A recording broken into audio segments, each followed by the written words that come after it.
कैसा है तू और हमारा देश कैसा है? वैसा ही जैसा आप छोड़ के गए थे। यानी कि हम अभी भी अंग्रेजों के गुलाम हैं? नहीं, अंग्रेजों से तो हमें 1947 में ही आजादी मिल गई थी। अच्छा, तो अब तो हमारे अपने लोग देश चलाते होंगे ना? हाँ, तब तो देश काफी आगे बढ़ गया होगा। जब हमारे अपने लोग देश चला रहे हैं तो गरीबी और भ्रष्टाचार का तो नाम ही नहीं होगा। सबको बराबर हक दिया जाता होगा, किसानों और मजदूरों का अच्छा ध्यान रखा जाता होगा ना?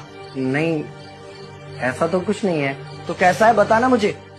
कैसे हमारे अपने नेता, हमारे आजाद भारत के नेता, 100 साल हो गए मुझे गए हुए, बताना।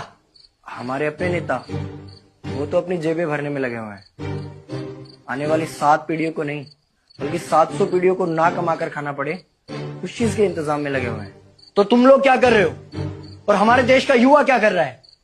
हम लोग तो इंस्टाग्राम पर रील्स देखने में बिजी हैं। यानी कि हमारी कुर्बानी का देश के लोगों पर कोई असर नहीं पड़ा।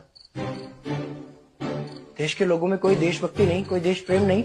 नहीं, ऐसा नहीं है। आपके लिए और देश के लिए बहुत प्रेम है भारत के लोगों के दिलों में। हर 15 अगस्त और 26 जनवरी को तिरंगा फहराते हैं, पूरे जोश के साथ भारत माता की जय बोलते हैं और आपकी डीपी भी लगाते हैं। और भारत और पाकिस्तान के क्रिकेट मैच के दौरान तो हमारी देशभक्ति पीक पर होती है। तुम इसे देशभक्ति समझते हो?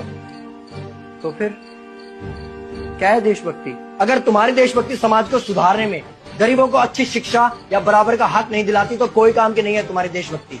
भ्रष्ट नेताओं और सरकार के खिलाफ आवाज उठाओ, लोगों को एकजुट करो। लेकिन अगर हमने सरकार के खिलाफ आवाज उठाई या नेताओं से सवाल पूछे तो हमें एंटी नेशनलिस्ट कहा जाएगा या हमें गद्दार करार दे दिया जाएगा। तो डरता है। 23 साल का था मैं जब अंग्रेजों ने मुझे फांसी पर चढ़ा दिया। मुझे तो आतंकवादी कहा गया था। अगर अब नहीं जागे तो ये देश सोता रहेगा। ये सरकारें, ये नेता देश को बेच खाएंगे। इस भ्रष्ट सरकारी तंत्र से लड़ो। देश को क्रांति की जरूरत है। क्रांति यानी कि हमें हथियार उठाने होंगे, बंदूकें उठानी होंगी जैसे आपने उठाई थी। नहीं, हमारी क्रांति विचारों की थी। जब अंग्रेजी हुकूमत ने हमारी आवाज नहीं सुनी तो हमने और जोर से आवाज लगाई और अपने विचार रखे। और क्रांति केवल सत्ता को बदलने तक सीमित नहीं है, बल्कि इस भ्रष्ट अन्यायी तंत्र को जड़ से उखाड़ कर फेंकना है। पर ये होगा कैसे? अपने आसपास से शुरुआत करो। जो भी तुम्हें भ्रष्ट नजर आए उसके खिलाफ आवाज उठाओ, एक्शन लो। तुम्हारे टैक्स का पैसा नेताओं की जेब में जा रहा है, हिसाब मांगो। अपने वोट का सही इस्तेमाल करो, लोगों को जागरूक करो और इस देश को आजाद करवाओ। इंकलाब जिंदाबाद, इंकलाब जिंदाबाद।